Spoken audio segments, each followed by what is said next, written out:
one example of this that I thought I would share is another project that I was on years ago that was working for a large cosmetics company.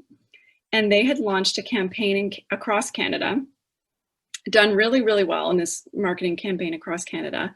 And for some reason, in one of our provinces, the French-speaking province of Quebec, the campaign completely flopped. And they didn't know why. They did some surveys and they just couldn't figure out what was going on and why the message wasn't resonating with that particular population.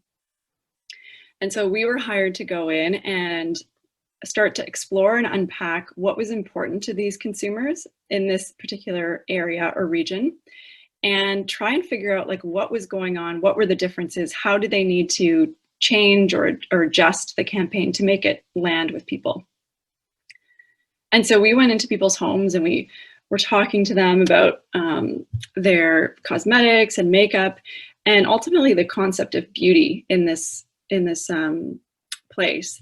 And we went in their cupboards, we went into their bathrooms, we looked at their purses and emptied and looked at all the different makeup they had. And eventually we started to talk about the society there, so more of the culture, and how the church had really influenced concepts of beauty in Quebec, because the church had a past where they were seen as very corrupt, very materialistic, taking from the people and being really showy and ostentatious.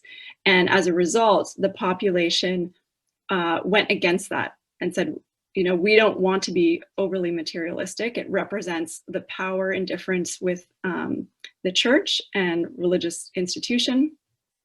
And so they took on a much more subtle approach to beauty and aesthetics. And that then trickled down and translated into their cosmetic products. And so we shared that back as an insight with the team.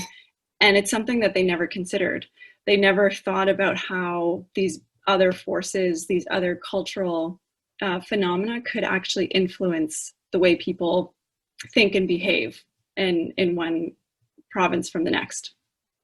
So subsequently, they launched a different campaign that was much more subdued, less glamorous, and it ended up doing much better, really, really well. So it just shows how culture context does influence, and the only way to get there is by spending the time going deep with people.